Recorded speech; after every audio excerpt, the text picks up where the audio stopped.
Hey guys, मेरा नाम संतोष चौहान है और आप देख रहे हैं कोडविन मास्टर टेक।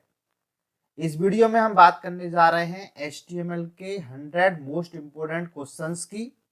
ये वीडियो दो पार्ट में होने वाली है। पार्ट 1 में हम बात करेंगे 50 क्वेश्चंस की और पार्ट 2 में हम बात करेंगे अनदर 50 क्वेश्चंस की। ठीक है, सो बेसिकली इस वीडियो में हम बात करेंगे 50 क्वेश्चंस की। ठीक है, और बाकी के हमारे ये सारे के सारे MCQ क्वेश्चंस हैं। और हमारे अगर आपके 40 प्लस मार्क्स आते हैं तो समझिए आपकी एक अच्छी खासी तैयारी है। और ये क्वेश्चन दोनों ही लैंग्वेज में होंगे, इंग्लिश में भी होंगे और आपको मैं हिंदी में भी समझाऊंगा और हिंदी में भी ये लिखे हुए हैं। क्लियर है? तो चलिए बढ़ते हैं अपने सबसे पहले फर्स्ट क्वेश्चन की ओर। सो फर्स्ट क्वेश्चन हमारा काफी सिंपल है। What is the full form of HTML? HTML की फुल फॉर्म क्या होती है? तो ऑप्शन है hyper text markup language, hyper tool markup language, hyper link and text markup language या नन ऑफ द अबव। तो जैसा कि हम जानते हैं HTML की जो बेसिकली फुल फॉर्म होती है वो होती है हाइपर टेक्स्ट मार्कअप लैंग्वेज। तो इसका जो राइट आंसर है वो है A. Question number 2, there are dash level of heading in HTML। मतलब HTML में टोटल हमारे कितने लेवल की हेडिंग होती है? ठीक है, तो देखिए HTML में जो हमारी सबसे बड़ी हेडिंग होती है वो होती है हमारी H1। ठीक है, ये H1 हमारी जो है वो सबसे ज्यादा लार्जेस्ट हेडिंग है, सबसे बड़ी हेडिंग है। फिर इससे छोटी है हमारी H2, फिर इससे छोटी है हमारी H3, फिर उससे छोटी हमारी H4, फिर उससे भी छोटी H5 और फिर सबसे छोटी होती है हमारी H6। ये हमारी सबसे स्मॉलेस्ट हेडिंग है। ठीक है, तो हमसे पूछा गया है कि आपकी कितने लेवल ऑफ हेडिंग होती है HTML में। तो ऑप्शन है आपके 3, 4, 5, 6। तो जैसा कि हम देख पा रहे हैं हमारी टोटल हेडिंग होती है 6। सो सेकंड का जो राइट आंसर है वो है D. Question number 3, the purpose of markup is to. यानी कि HTML जो हमारी मार्कअप लैंग्वेज है, तो इस मार्कअप का क्या मतलब होता है? Option number A, add hyper text capability, यानी कि हाइपर टेक्स्ट मार्कअप लैंग्वेज तो है ही है। ठीक है, एनहांस द डॉक्यूमेंट, अपने डॉक्यूमेंट को, अपने पेज को और ज्यादा एनहांस करना, और ज्यादा बेटर बनाना, ये बात भी बिल्कुल सही है। बोथ ए एंड बी या नन ऑफ द अबव। तो इसका थर्ड का जो राइट आंसर है वो है आपके सामने सी, कि ये आपकी पूरे के पूरे वेब पेज को क्या कर देती है? एनहांस कर देती है। तभी तो इसका नाम क्या है? Hyper text markup language. ठीक है, तो बढ़ते हैं नेक्स्ट क्वेश्चन की ओर। Question number 4, which of the following tag do not require a terminator? Terminator का मतलब ये होता है कि कौन सा इनमें से ऐसा टैग है जिसे बंद करने की जरूरत नहीं होती या टर्मिनेट करने की जरूरत नहीं होती। तो देखिए हमारे जो टैग होते हैं वो दो प्रकार के होते हैं। एक होता है कंटेनर टैग और एक होता है एम्प्टी टैग। कंटेनर टैग वो टैग होते हैं जो स्टार्ट होंगे तो उनको बंद भी करना होगा, और एम्प्टी टैग वो होंगे जिनको सिर्फ स्टार्ट करने की जरूरत है, बंद करने की जरूरत नहीं है। तो ऑप्शन नंबर ए, यू किस लिए होता है? अंडरलाइन के लिए। तो यू स्टार्ट भी होता है और यू आपका क्लोज भी होता है। बी आर, देखिए बी आर आपका एक ऐसा टैग है जिसको आपको बंद करने की जरूरत नहीं है, यानी कि ये आपका टर्मिनेटर करने की इसको जरूरत नहीं पड़ती। जबकि बी मतलब बोल्ड, और बोल्ड को भी बंद करने की जरूरत होती है। तो फोर्थ का राइट आंसर है B. Question number 5, to get the ordered list be use. यानी कि जब हम HTML में ऑर्डर्ड लिस्ट बनाते हैं तो कौन सा टैग यूज करते हैं? ऑप्शन नंबर ए, H1। देखिए H1 जो है वो हेडिंग के लिए यूज होता है। यूएल होता है अनऑर्डर्ड लिस्ट के लिए। एमएल नाम का कोई टैग नहीं है। लेकिन ऑर्डर्ड लिस्ट के लिए हम कौन सा टैग यूज करेंगे? OL। ठीक है, तो फिफ्थ का जो राइट आंसर है वो है C. The major component of the web browser are. देखिए बहुत प्रकार के वेब ब्राउजर आते हैं, तो वेब ब्राउजर जो आता है उसके कौन कौन से कंपोनेंट होते हैं? मेन्यू बार, वेब ब्राउजर में आपकी मेन्यू बार होती है। टूल बार, लोकेशन जिसपे आप एड्रेस डालते हैं, या ऑल ऑफ द अबव। ठीक है ना। तो आपका जो मेन्यू बार होता है उसके अंदर ये सभी ऑप्शंस होते हैं, जो भी आपका ब्राउजर होता है, ऑल ऑफ दी अबव। तो 6 का जो राइट आंसर है वो है D, question number 7। Which one of the following tag is used to insert image in the web page? यानी कि वेब पेज के अंदर इमेज को इंसर्ट करने के लिए कौन सा टैग होता है। ठीक है, तो ये बहुत ही सिंपल क्वेश्चन है, बहुत ही बेसिक क्वेश्चन है। तो ऑप्शन ए है इमेज, या ऑप्शन बी है इमेजेस, या ऑप्शन सी है आईएमजी, या ऑप्शन डी है ग्राफिक्स। ठीक है, तो जैसा कि हम जानते हैं हमारी कोई भी इमेज इंसर्ट होती है IMG से। कैसे इंसर्ट होती है चलिए मैं आपको दिखा देता हूं। तो हम लिखते हैं IMG SRC equal to image का नाम s1.jpg, और यहाँ पे हाइट भी लगा सकते हैं, ब्रीथ भी लगा सकते हैं, ऑल्ट में नाम भी दे सकते हैं, और बंद होता है। तो कौन सा टैग यूज किया हमने, IMG। तो 7th का राइट आंसर है C, question number 8। The following HTML tag is used to display the content as a moving text।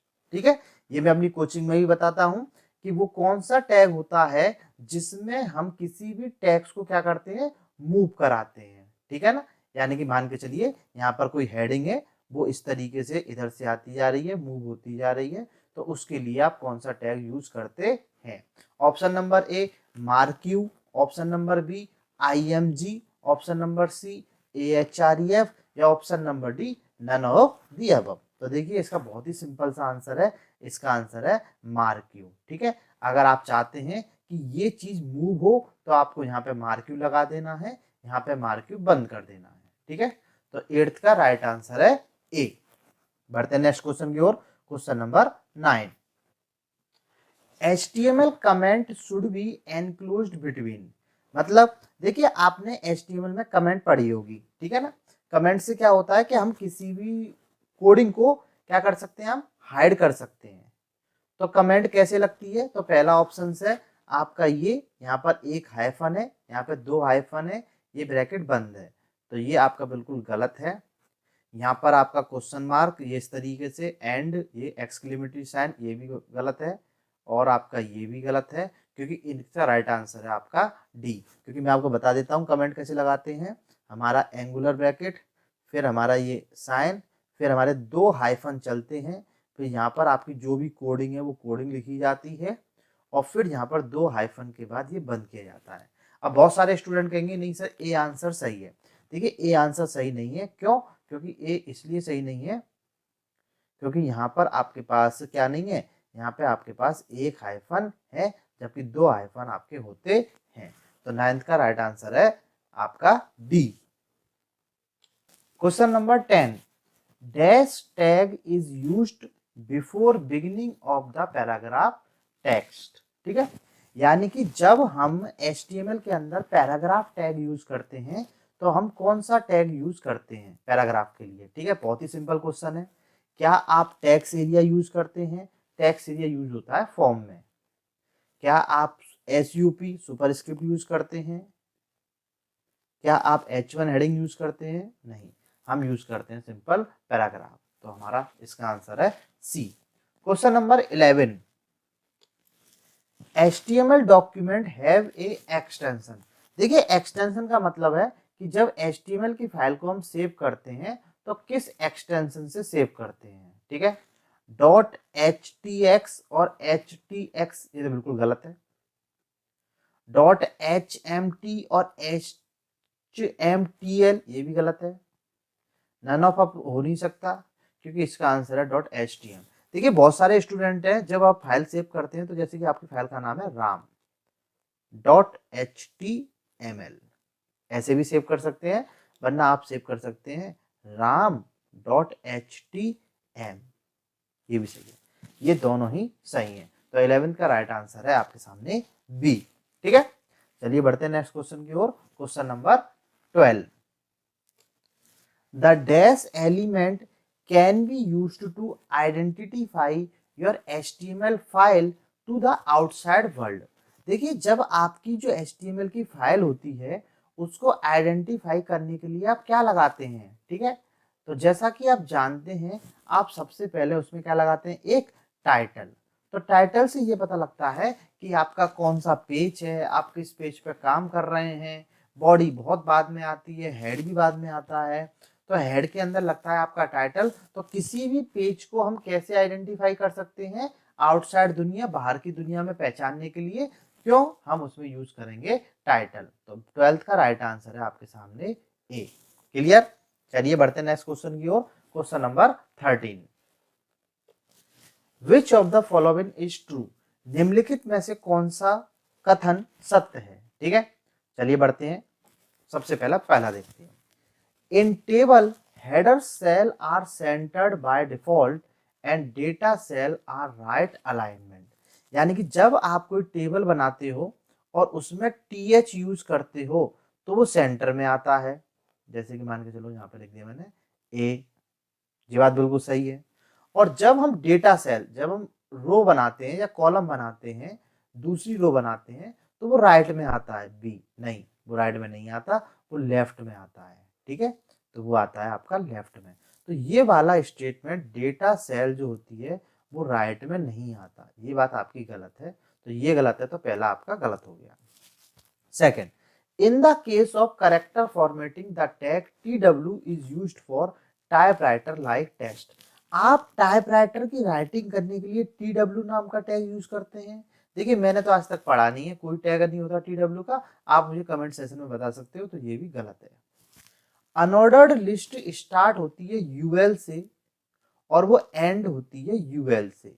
ठीक है, यहाँ पे स्लैश नहीं लगाया, ये बात भी सही है, ये बात बिल्कुल सही है।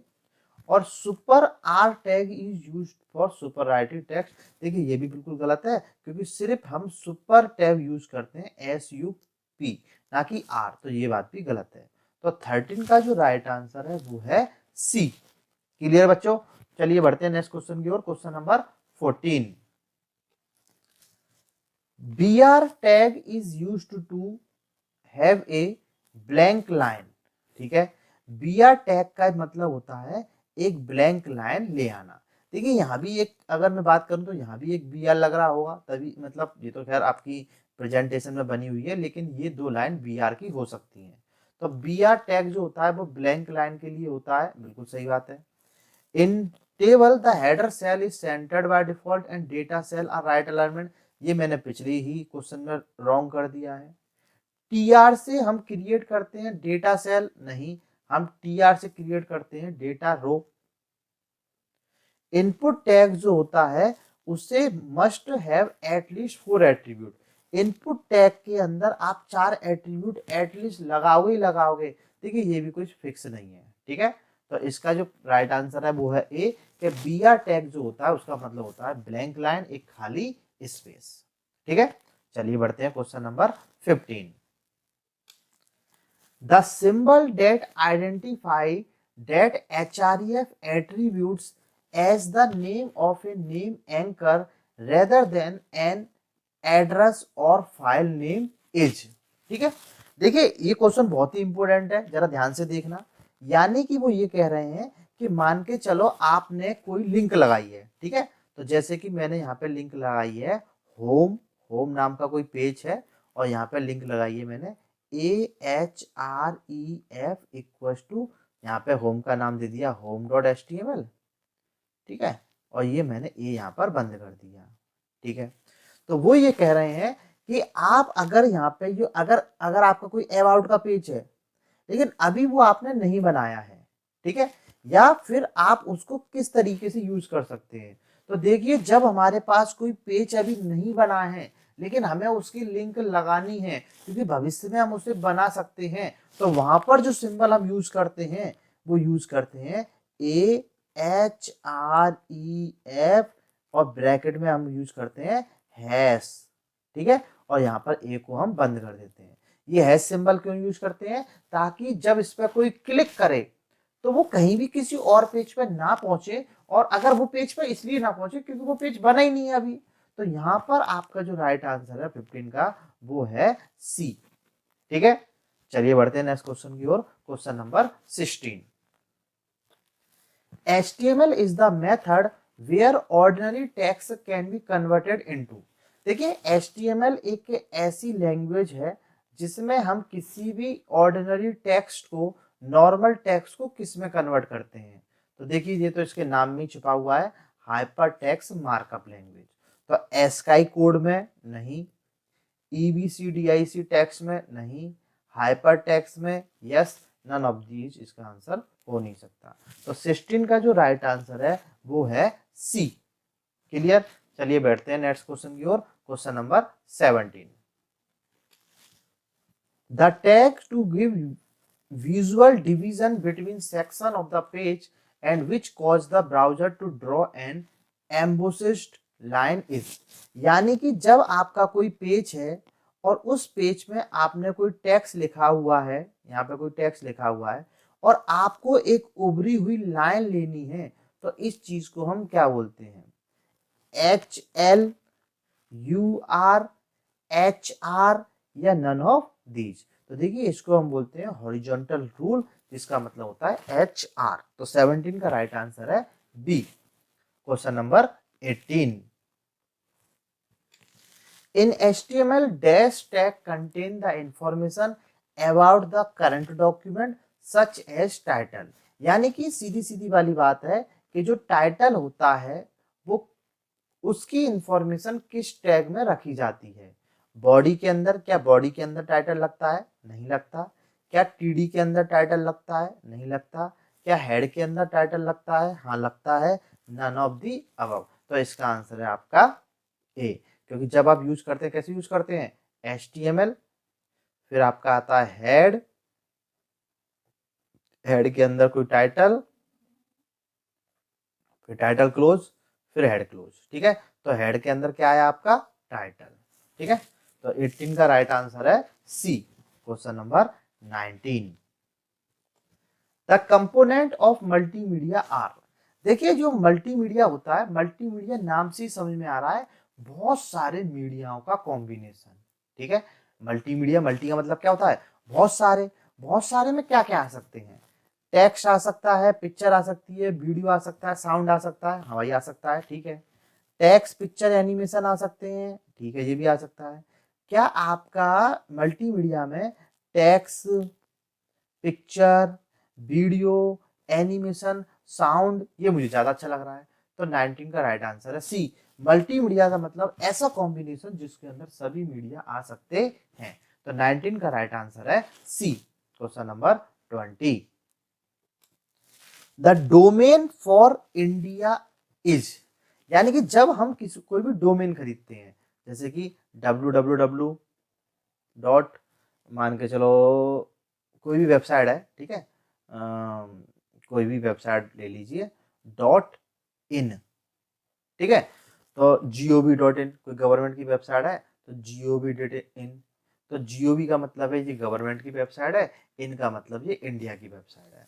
तो इंडिया की वेबसाइट के लिए जो डोमेन हम यूज करते हैं वो हम यूज करते हैं .in।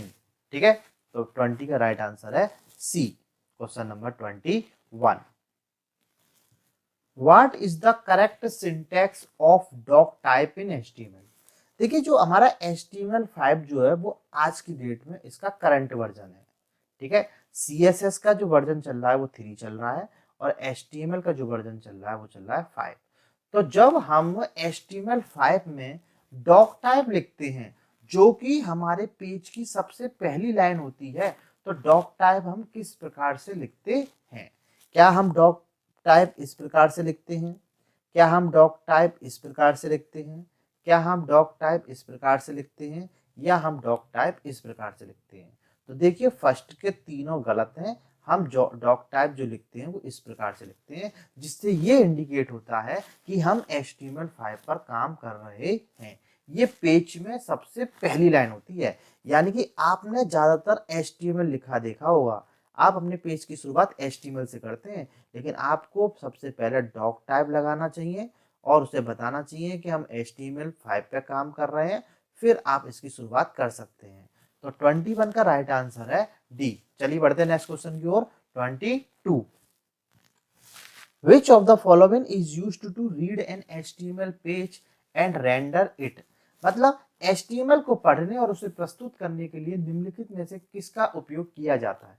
देखिए, ये आपको बताने की जरूरत नहीं है, बहुत ही आप समझदार स्टूडेंट हैं। आपने अगर HTML में कोई भी काम किया होगा तो आप जानते हैं कि HTML में काम करने के लिए या आउटपुट को डिस्प्ले करने के लिए हमें कोई ना कोई ब्राउजर चाहिए, चाहे गूगल क्रोम, चाहे Mozilla Firefox, opera, UC browser, safari, कोई ना कोई ब्राउजर चाहिए।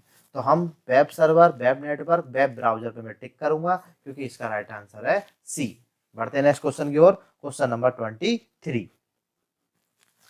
इन which part of the HTML meta data is contain?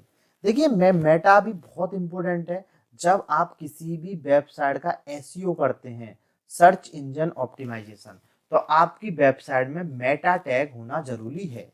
ठीक है, तो मेटा में क्या लेते हैं आप? Meta description, Meta keywords, Meta author का नेम। ठीक है, तो ये तीनों मेटा कहाँ लगते हैं? हेड टैग में, टाइटल टैग में, HTML टैग में या बॉडी टैग में? तो देखिए, ये मेटा लगता है आपका हेड टैग में। ठीक है, और आपको मैं एक और इंफॉर्मेशन दे दूं बहुत ही इंपॉर्टेंट, कि हेड टैग में आप क्या क्या लगा सकते हैं। तो देखिए, हेड टैग में आप लगा सकते हैं टाइटल,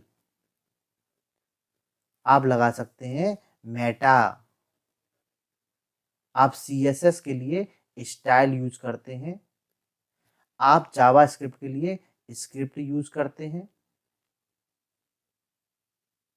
ठीक है, एक हमारा बेस भी यूज होता है, बेस।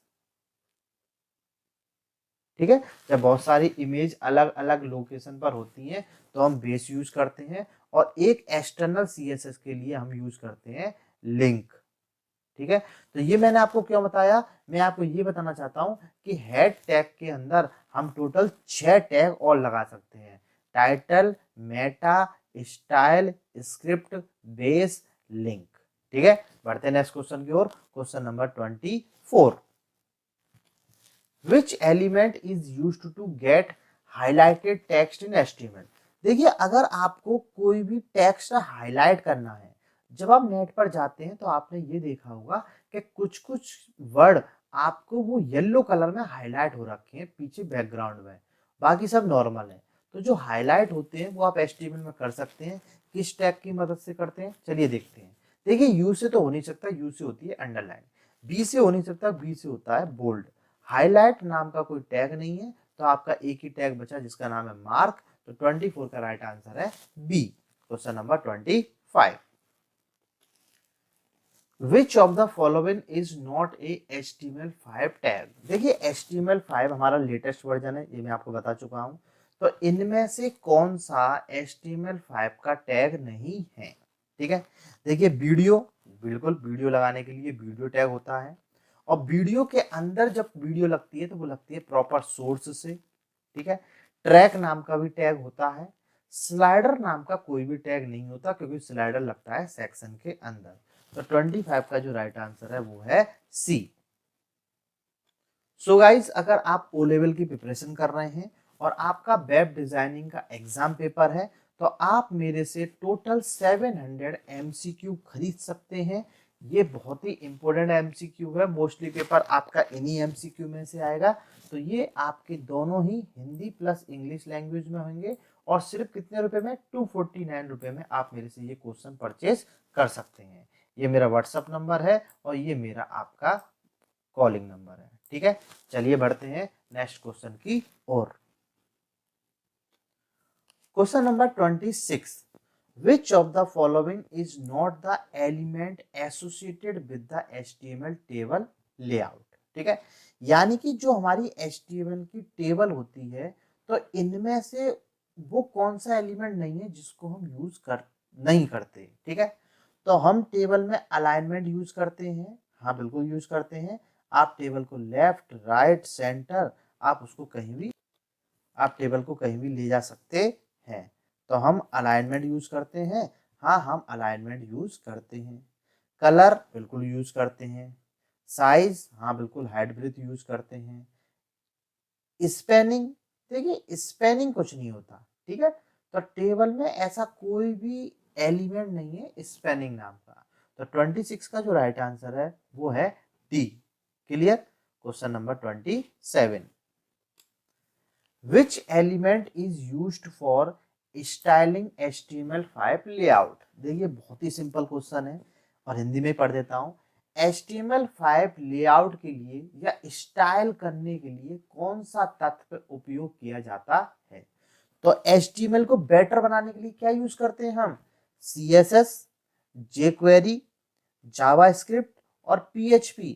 तो HTML को बढ़िया बनाने के लिए, स्टाइलिश बनाने के लिए, क्रिएटिव बनाने के लिए हम यूज करते हैं CSS, कैस्केडिंग स्टाइल शीट। तो 27 का राइट आंसर है A. Question number 28। Which HTML tag is used for making character appearance bold? बहुत ही सिंपल क्वेश्चन है, ठीक है। कौन सा टैग यूज करते हैं हम बोल्ड करने के लिए? सबको पता है, बी। ठीक है, तो क्या राइट आंसर होगा? ABCD। इसका राइट आंसर होगा आपका बी। क्या आपका कोई भी बोल्ड, उसके बीच में कंटेंट है, फिर बोल्ड, आपका राइट आंसर है B. Question number 29। Question number 29। Which character is used to represent when a tag is closed in HTML? यानी कि जब कोई HTML में कोई टैग क्लोज करते हैं तो इनमें से कौन सा सिंबल हम यूज करते हैं? Hyphen, exclamatory mark, forward slash या बैकवर्ड स्लैश। तो जैसे कि मैंने मान के चलिए HTML के टैग बंद किया है तो मैं कैसे यूज करता हूँ? /HTML। ठीक है, तो इसका राइट आंसर क्या होगा? C. Question number 30। Which element is used for short quotes? यानी कि अगर आपने कोई बात लिखी है और हमें यहाँ पे कोट्स भी लगाने हैं, ये डबल ऐसे करके और यहाँ पे ऐसे करके, ऐसे करके, देखें इन्हें, ये कौन से हुए? Single quotes. ये कौन से हुए? Double quotes. ठीक है, तो अगर आपको किसी भी वेब पेज पर या किसी भी हेडिंग पे कोट्स लगाने हैं तो आप कौन सा टैग यूज करेंगे? EM, AWR, Q या ब्लॉक कोट्स? तो देखिए इसका राइट आंसर है आपका सी। ठीक है, तो हम यूज करेंगे Q। क्लियर? चलिए बढ़ते हैं नेक्स्ट क्वेश्चन की ओर। Question number 31। Question number 31। Which HTML element is used for abbreviation और एरोनियम? ठीक है, ठीक है, जो भी बोलते हैं। यानी कि इनमें से कौन सा टैग होता है जो किसी भी बड़ी चीज को, ठीक है, जैसे कि मान के चलो वर्ल्ड ट्रेड सेंटर, उसको छोटा कर देगा, WTC। ठीक है, वर्ल्ड वाइड वेब, उसको छोटा कर देगा, WWW। तो ये बात हम किस टैग के अंदर लिख सकते हैं? ठीक है, तो एब्रीविएशन का जो टैग होता है वो कौन सा होता है? तो देखिए मैं यहीं से बता देता हूँ, एब्रीविएशन का जो टैग होता है वो शुरुआत के 4 लेटर होते हैं। तो AWR इसका सही आंसर है। ठीक है, तो 31 का राइट आंसर है ए। और आप मुझे कमेंट सेशन में बता सकते हैं कि आपके लास्ट में 50 में से कितने मार्क्स आए। क्लियर है? और मैं आपके हर मैसेज का रिप्लाई दूंगा। चलिए बढ़ते हैं नेक्स्ट क्वेश्चन की ओर। Question number 32। Which tag is used to create a drop down in HTML form? जब हम HTML का फॉर्म बनाते हैं और उसमें भी हमें ड्रॉप डाउन लिस्ट लेनी है। ड्रॉप डाउन लिस्ट कब लेते हैं? जब हमारे सिटी का नाम आता है। तो बहुत सारी सिटी आती है, मथुरा, आगरा, तो ड्रॉप डाउन लिस्ट निकल के आती है।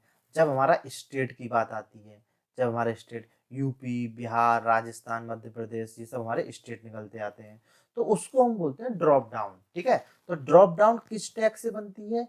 इनपुट टैग से नहीं बनती, टैक्स नाम का कोई टैग होता नहीं है, टैक्स एरिया से नहीं बनती, वो बनती है सेलेक्ट से। ठीक है, चलिए मैं आपको दिखाता हूं कैसे। कि यहाँ पर हमने यूज किया सेलेक्ट, यहाँ पर आपने यूज किया ऑप्शन, वैल्यू इक्वल टू मान लो यूपी, क्योंकि मैं यूपी से हूं, यूपी, और देन आपने ऑप्शन बंद कर दिया। फिर आपका option, option, value equal to Gujarat, फिर आपका गुजरात, फिर आपने ऑप्शन बंद कर दिया, लास्ट में आपने सेलेक्ट बंद कर दिया। तो ये जो ड्रॉप डाउन लिस्ट बन के आएगी वो किससे बन के आएगी? सेलेक्ट से। तो 32 का राइट आंसर है आपके सामने बी।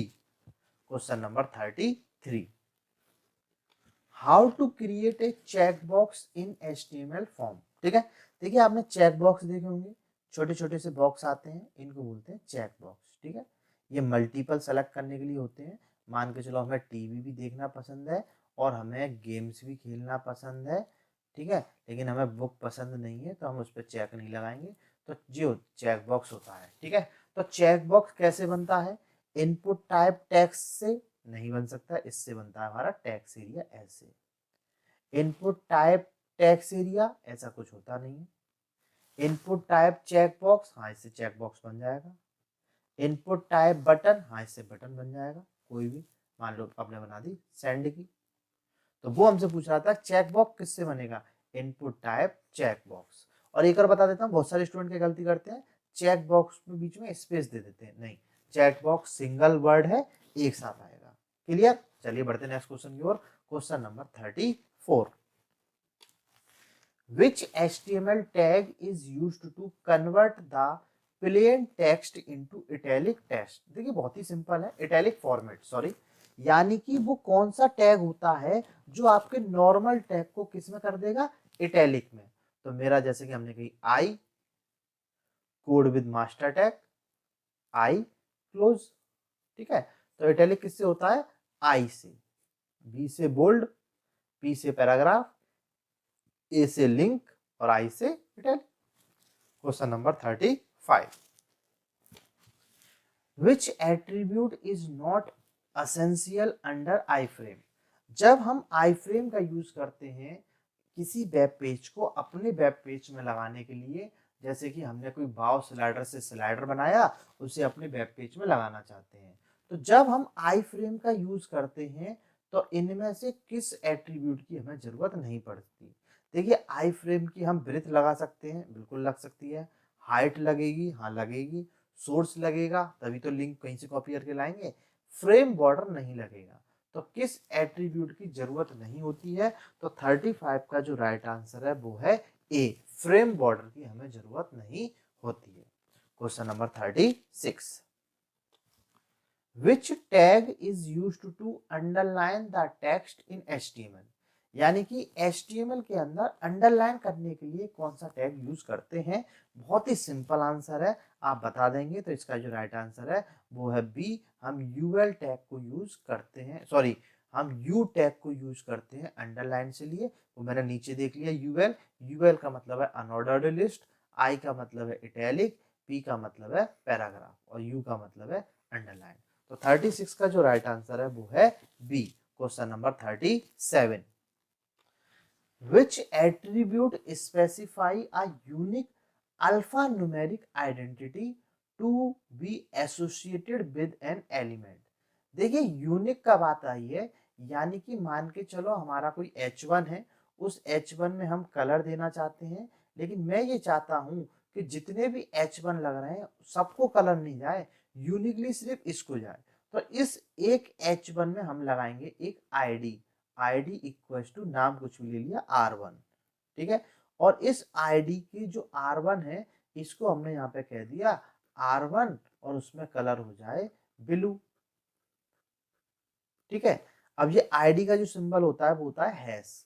तो ये हमसे क्वेश्चन पूछ रहा है कि unique alpha numeric identity, unique, ठीक है, तो आईडी एक में दो आईडी नहीं लग सकती है, तो आईडी यूनिक होती है। तो इसका जो 37 का जो राइट आंसर है वो है सी, कि अगर आपको किसी भी एलिमेंट के एट्रीब्यूट में यूनिक अल्फा न्यूमेरिक आइडेंटिटी लगानी है तो आप आईडी का इस्तेमाल कर सकते हैं, अदरवाइज आप यूज करते क्लास। ठीक है, तो बढ़ते हैं इस क्वेश्चन की ओर। Question number 38, which HTML element is used for YouTube video.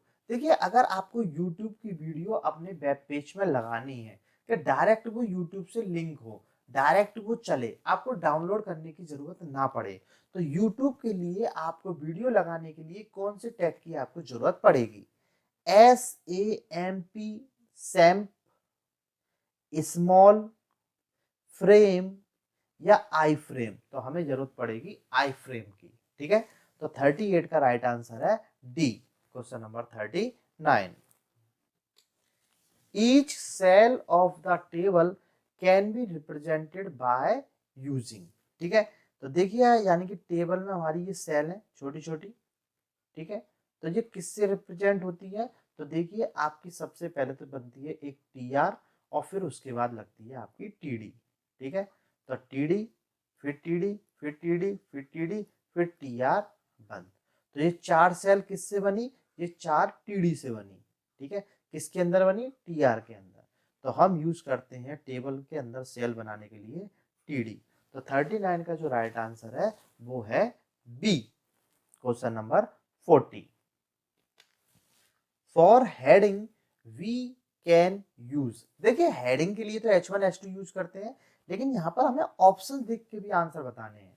Heading के लिए यानी कि जब हमारी कोई भी टेबल है, ये हमारी टेबल है, ठीक है, और इस टेबल के अंदर मान के चलो यहाँ पर है सीरियल नंबर, यहाँ पर है नेम, यहाँ पर है एज। तो सीरियल नंबर 1, नेम है मान लो ए और एज है मान लो 30, ठीक है। तो ये जो हेडिंग है, इस हेडिंग के लिए हम क्या यूज करते हैं, टीडी हम यूज करते हैं कॉलम के लिए, टी आर यूज करते हैं रो के लिए, टी हेड ये इंडिकेट करता है ये टेबल का हेड है, और टी एच यूज करते हैं हम टेबल की हेडिंग के लिए, ठीक है। तो यहाँ पे जो हेडिंग जो है वो किसके बारे में बात कर रहे हैं, टेबल के बारे में। क्लियर है। तो 40 का जो राइट आंसर है वो है D, question number 41। Heading of table lie inside, देखिए फिर से वही क्वेश्चन आ गया है कि टेबल हम हेडिंग किसके अंदर बनाएंगे, तो नो डाउट हम टेबल हेडिंग बनाएंगे टी एच के अंदर, ठीक है। तो 41 का भी राइट आंसर है सी। चलते बढ़ते हैं नेक्स्ट क्वेश्चन की ओर, question number 42। Which of the following element is not associated with a class attribute? देखिए हमारा एक एट्रीब्यूट होता है क्लास और एक एट्रीब्यूट होता है आईडी, ठीक है। तो आईडी जो होता है उसको रिप्रेजेंट करते हैं हम हैश से, और क्लास को रिप्रेजेंट करते हैं हम डॉट से। तो इनमें से कौन सी ऐसी हेडिंग है, यानी कि कौन सा ऐसा टैग है या एलिमेंट है जिसके अंदर हम क्लास नहीं लगा सकते। तो देखिए यहाँ तो एक ही टैग दिख रहा है मुझे, टी हेड, जो कि टेबल के लिए यूज करते हैं, टेबल की हेडिंग के लिए। तो इसके अंदर हम क्या नहीं लगा सकते, क्लास लगाने की जरूरत नहीं है, ना ही हम इसके अंदर लगा सकते हैं। तो बढ़ते हैं नेक्स्ट क्वेश्चन की ओर, question number 43। For adding caption to the table we use, यानी कि जब हमें टेबल के अंदर कैप्शन देने की जरूरत पड़ती है, बेसिकली कैप्शन को क्यों देते हैं, अगर हमें किसी भी टेबल का नाम देना है कि ये स्टूडेंट की टेबल है, तो टेबल के जस्ट बाद जो हम टैग यूज करते हैं उसका नाम होता है कैप्शन, ठीक है। तो 43 का राइट आंसर है क्या है, ए, कैप्शन। चलिए next question 44। Border can not be applied on, यानी कि ये सब टेबल के टैग है, T H, T D, T R, T head. तो इनमें से किसके अंदर हम बॉर्डर नहीं लगा सकते, ठीक है। तो हम जो बॉर्डर नहीं लगा सकते वो टी आर के अंदर नहीं लगा सकते, क्योंकि जैसे ही आप टी डी के अंदर दोगे तो वो ऑटोमेटिकली बॉर्डर लग जाते हैं, ठीक है। तो इसका जो राइट आंसर है वो है T R. Next question 45। what is the default type of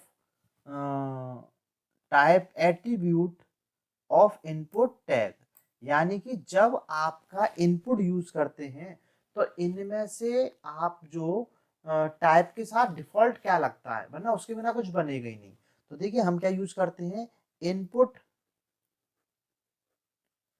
type equals to text, ठीक है। तो इसका जो राइट आंसर है वो है टेक्स्ट, पासवर्ड नहीं है, न्यूमरल नहीं है, स्पेशल कैरेक्टर नहीं हो सकता। क्लियर। चलिए बढ़ते हैं नेक्स्ट क्वेश्चन की ओर, question number 46। Which of the following is a new input attribute introduced by HTML5? देखिए HTML5 में जो इनपुट के साथ input type text, input type number, input type email, input type button, input type आपका password, लेकिन इनमें से नया कौन सा आया है, इनपुट टाइप डेट, ठीक है, जिससे क्या हो जाता है, पूरा का पूरा कैलेंडर खुल के आ जाएगा कि बताओ कौन सी डेट आपको चूज करनी है, ठीक है। तो इनपुट टाइप टेक्स्ट पहले से है, चेक बॉक्स पहले से है, सबमिट बटन पहले से है, अभी जो नया इंट्रोड्यूस्ड हुआ है उसका नाम है डेट। चलिए बढ़ते हैं नेक्स्ट क्वेश्चन की ओर। Question number 47, how does the colour attribute work. देखिए सिर्फ हम कलर की बात कर रहे हैं, ठीक है। कलर एट्रीब्यूट क्या काम करता है, change colour of the text, change background colour, the colour picker is defined by it, या change colour of the text as well as background. देखिए बैकग्राउंड के लिए आप कलर नहीं लगा सकते, बैकग्राउंड के लिए या तो आप बीजी कलर लगाएंगे या आप बैकग्राउंड कलर लगाएंगे सीएसएस की प्रॉपर्टी। तो कलर सिर्फ टेक्स्ट का कलर चेंज करता है, तो 47 का जो राइट आंसर है वो है A. Next question 48, which attribute define the file selected field. यानी कि आपको कोई फाइल सेलेक्ट करनी है तो आप क्या लिखेंगे, input type equals to file, ठीक है। तो फाइल इसका सही आंसर है, चेक बॉक्स बटन टेक्स्ट नहीं हो सकता, चेक बॉक्स से बनेगा चेक बॉक्स, टेक्स्ट से बनेगा ये, बटन से बनेगा एक सिंपल सा बटन सेंड का, और इनपुट टाइप फाइल से आपको मिलेगी चूज करने के लिए फाइल। तो 48 का राइट आंसर है A. Question number 49, how image attribute work, ठीक है। यानी कि इमेज एट्रीब्यूट कैसे काम करता है। तो देखिए जब अगर हम इमेज की बात करें, ठीक है, तो सेट एंड बैकग्राउंड इमेज, क्या इस इमेज से बैकग्राउंड इमेज लगती है, नहीं। Set an image as submit button, क्या सबमिट बटन पे इमेज लगती है, नहीं। Set an image anywhere on the page, सही है, अगर आप इमेज टैग से लगाएंगे तो कहीं भी पेज पे कहीं भी इमेज लग जाएगी। Bring default image to the page, ये भी कोई बात नहीं बनी। तो 49 का जो राइट आंसर है वो है C. Last question, question number 50, month attribute define. Month attribute क्या डिफाइन करता है, option number A the only month, option number C date, option number D date and time. तो मंथ एट्रीब्यूट डिफाइन करता है month and year. तो 50 का right answer है B. So guys like this video, आपको मेरी वीडियो कैसी लगी ये मुझे आप कमेंट सेशन में बता सकते हैं। Thank you for watching my video, thank you so much.